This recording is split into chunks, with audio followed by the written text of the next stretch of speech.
안녕하세요, 스완입니다. 최근에 뭐뭐뭐 쓰지마 영상들로 유튜브를 뜨겁게 달구고 계신 분을 한번 모셨는데, 뭐 약국템이라든지 화장품 성분에 대해서 저희가 조금 이제 오해하고 있는 것들, 이런 부분들을 이렇게 해주시는 영상들, 간단히 인사 한번. 안녕하세요. 저는 인스타랑 스레드를 하다가 이제 유튜브에서 화장품 관련된 이야기를 하고 있는 이제 잠티라고 합니다. 반갑습니다. 오늘 와서 얘기 나누다 알게 된 건데, 그 포스텍 생명공학과 출신이시래요. 그래서 화장품 이런 거 관심 많아가지고 논문이나 이런 거 찾아보면서 알게 되신 게 이제 많다고 하셔가지고, 이런 거 알고 쓰시면 좋다 하는 것들 좀 짚어주신다고 합니다. 일단 첫 번째. 제가 이제 이 영상으로 갑자기 유튜브가 뜨기 시작했는데 이게 시작이었어요? 네, 이게 시작이었어요. 그래요? 이 친구가 보면 분노가 이제 차올라가지고, 이 친구가 사실 켈로이드성, 그러니까 튀어나오는 비후성 흉터에 이제 효과가 있다라고 해서 허가를 받은 친구예요. 근데 여러분들이 사실 튀어나온 흉터 말고도 많은 곳에 쓰시잖아요. 뭐 붉은기라든지 색소 침착이라든지 페인 흉터라든지. 그런데 애초에 그런 곳에 허가를 받지도 않았고 그런 곳에 효과가 있지도 않은 그런 제품이에요. 현재 이제 연구들을 보면 바세린과 노스카넬을 비교했을 때 비후성 흉터에 효과 차이가 있느냐? 없대요. 물론 아무것도 바르지 않은 건조한 피부보다는 이제 바른 게 훨씬 나으니까 그거에 비해서 나은데, 그럴 거면 좋은 보습을 바르지 이 친구처럼 비싸고 효과도 애매한 제품을 살 이유가 있느냐 하면 그것도 아니라는 거죠. 제가 사실 이 제품을 살 때도 뭣도 모를 때는 정말 큰 걸 샀었는데 돈이 아까워가지고 차마 큰 걸 사지 못하고 이만한 거 처음 조그만한 봐요. 그러니까요. 사실 근데 이게 좀 오해를 부르는 것 같아요. 여드름 흉터라고 여기 써져 있는 거. 그러니까요. 네. 사실 이게 처음에는 진짜 아무것도 없이 썼어요. 그게 이제 바른 의료 저 연구소에서 이제 저 신고를 해가지고 저거를 이제 임상을 받기 시작을 했는데 임상 결과가 나왔어요. 효과가 있대요. 근데 효과가 있는데 아무것도 바르지 않았을 때랑 이걸 발랐을 때 효과가, 비교를 했을 때 효과가 있다. 그런데 사실 아무것도 바르지 않았을 때랑 발랐을 때랑 비교를 할 거면 보습만 발라도 흉터는 좋아지는데 이걸 발랐을 때 효과를 입증한 건 아니잖아요. 그런데 일단 임상을 받았으니 바르지 않은 것보다는 효과가 있다는 걸 입증했으니 그걸 여전히 쓸 수 있게 홍보를 하고 사용을 하지만 저 같으면 안 산다라는 거죠. 튀어나오게도 많이 생기나요? 사실은 페인 흉터가 훨씬. 그런 케이스가 다른 흉터보다는 적기는 한데 튀어나온 흉터가 생기긴 하더라고요. 근데 그런 경우에는 사실 그런 경우에 도움이 될 거면 뭐 더마틱스 울트라라든지 여러분 맞아요, 더 맞아요. 좋은 제품들이 네. 있어요. 저는 제일 항상 아쉬웠던 거는 그 페인 흉터.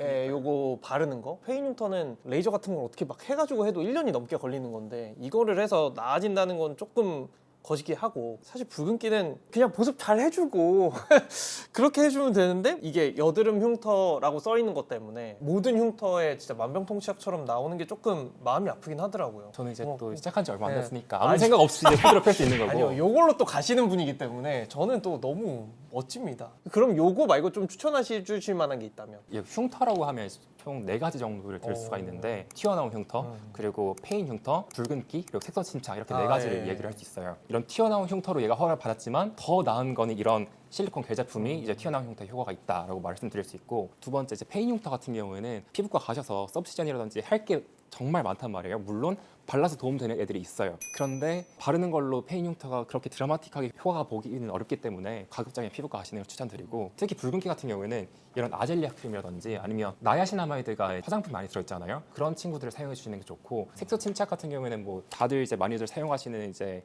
하이드로퀴논 그 연고 같은 것들 있잖아요. 그런 것들을 사용할 수는 있는데 그게 또 자극이 엄청 심하거든요. 그래서 그것보단 좀 자극이 덜한 아젤리아 크림을 또 저는 추천하는 편이에요. 에크논 같은 경우는 제가 사용하지 말라라고 이야기를 드렸지만, 사실 아젤리아 크림이 워낙 좋기 때문에 이걸 쓸 바에는 얘를 쓰겠다라는 의도로 이야기를 한 게 좀 있고, 이 친구 같은 경우에는 이부프로펜 피코놀이랑 이소프로필 메틸페놀인가 아마 2개가 들어있을 거예요. 하나는 항염제, 그리고 하나는 이제 방부제스러운 그 항균제, 그런 친구라 가지고 그렇게까지 효과가 엄청 드라마틱한 친구는 아니긴 한데, 피부가 너무 예민하고 이런 아젤리아산 같은 걸 쓰기에 너무 유약하다 하시면 이걸 사용해봐도 좋지만 저는 굳이 이 친구를 추천하지는 않는다라고 생각하면 좋을 것 같아요. 에크논 크림도 사실 저도 집에 항상 있는데, 이거를 얘기할 때 이거 효과 없던데? 이런 댓글 엄청 달려요, 진짜. 근데 저도 그래서 가끔 티트리 오일 바르는 게 더 잘 들어갈 때도 있는 것 같은 느낌이고, 근데 뭐 이거는 뭐 말씀해 주신 것처럼 자극이 조금 덜하다고 하니까 이거보다는 아젤리아. 네. 아젤리아 추천하신다. 네. 또 비싸요 이게.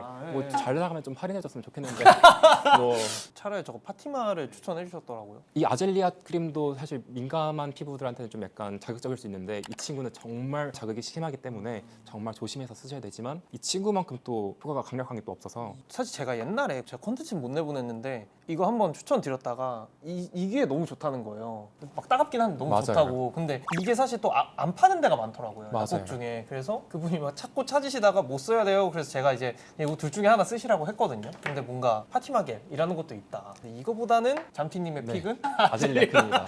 진짜 PDRN 그 얘기도 한번 해주시면 좋을 것 같은데. PDRN이 진짜 이상한 것들이 진짜 많거든요, 여러분. PDRN을 사실 저희 구독자분들이 모르시는 분들도 있겠지만 PDRN이 뭐 연어 주사 이래가지고 맞아요. 리쥬란으로 엄청 이슈가 됐었잖아요. 그 여기 뽕뽕뽕뽕뽕 넣는 거. 근데 그게 뭐 탄력이나 이런 거에 도움이 된다라고 해서 거기까지는 저도 네. 그래 였거든요. 근데 뭔가 어느 순간 화장품으로 나오기 시작하면서 저희 팀에도 그 연구원 출신인 분이 계시거든요. 근데 그분이 얘기해주신 바로 키로달톤 사이즈? 네. 뭐그 정도로 이제 써서 절대 각질충을 뚫을 수 없다. 근데 이게 어느 순간 화장품에 다 들어가면서 이제 탄력뿐만 아니라 뭔가 진정, 뭔가 이런 것까지 자꾸 뭔가 키워드가 붙기 시작하니까 좀 유행처럼 번지고 있는 것 같은데 저희가 지금 기본템을 추천한 것들은 PDRN이 없긴 하거든요. 한번 얘기해 주시면 좋을 것 같습니다. PDRN이라는 게 결국 DNA예요. 그냥 DNA를 그냥 말을 예쁘게 갖다 붙여서 마케팅으로 하기 편하게 만들어놨을 뿐이지 어쨌든 뒤에 전성물을 보면 소듐 DNA라고 적혀 있어요. 그런데 그 DNA 조각이 진주 목걸이에서 진주 하나씩 빠져나와서 이제 작용을 하듯이 이 아데노신이라는 게 빠져나와서 피부에 작용을 하게 되는 거거든요.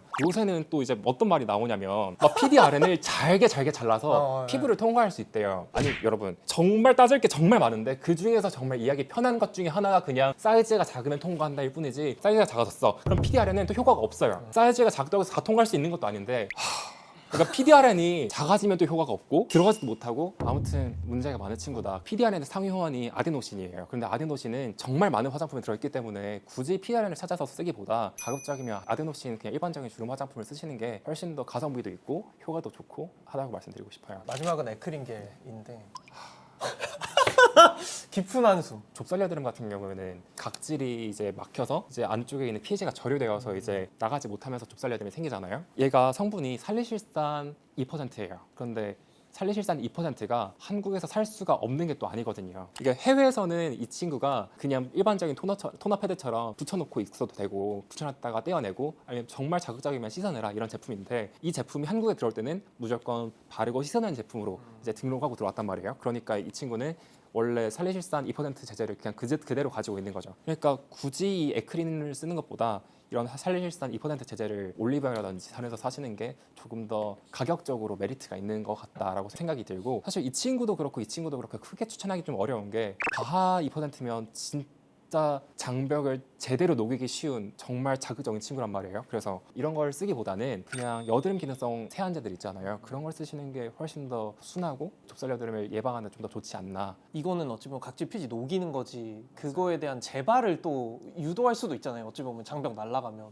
그래서 에크린겔이 되게 좀 조심해야 되긴 하는데 그 만약 쓰실 거라면 좀 국소 부위만 쓰시고 이것도 이제 맨날 쓰면은 큰일 나는 걸로. 해주실 얘기 있으세요? 추가적으로? 다이소 요새 또 다이소에서 많이 사시잖아요. 다이소랑 약국에서 자꾸 화장품 사시는 게 너무 약간 마음에 안 들어서. 다이소는 좀 어떤 포인트세요? 다이소에서 유기자차를 많이 사시잖아요. 그런데 유기자차를 사면 그 안에 지금 올리브영에서는 볼 수 없는 그런 논란이 많은 성분들이 많이 들어있단 말이에요. 그런 것들도 좀 그렇고 다이소 남성 화장품 코너를 가보면 전성분 1번이 변성알코올인 제품들을 그냥 그대로 팔고 있는 것도 많고 5,000원에 어떤 화장품이 들어가길 바라요.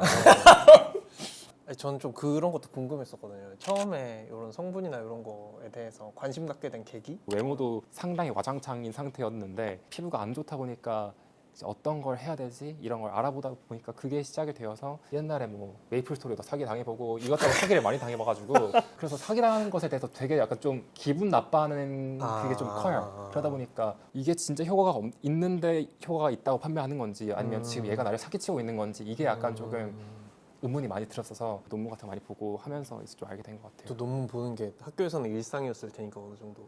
그럼 앞으로는 어떤 영상 올라올 예정인지. 좋은 화장품을 언젠가는 이야기를 하겠지만 까야 될 화장품들이 많이 남아서 다 한번 다져놓은 다음에 다시 한번 이야기를 해보면 되지 않을까. 잘 쓰고 계신 거? 그래도 조금 추천해 주신다면. 아질리아 크림 진짜 정말 추천드리고 정말 추천드리고 아젤리아. 진짜 다이소 한숨이 너무 웃겨. 앞으로 하시고 싶은 계획 이런 것도 궁금하거든요. 개인적으로. 지금처럼 꾸준히 다 때려 팰 수 있는 그런 입을 가지고 한번 해보겠습니다. 그래서 약간 오늘 했던 내용들에 관심이 많으신 분들은 잔피님 영상도 한번 보시면 좋을 것 같고, 요즘에는 사실 정보가 많이 좀 풀려 있고 여러분들도 조금 막 찾아보시면은 더 좋은 것들, 더 안 좋은 것들 많이 찾아볼 수 있으니까 다음번에 또 새로운 초대석으로 찾아뵙도록 하겠습니다. 오늘 감사합니다.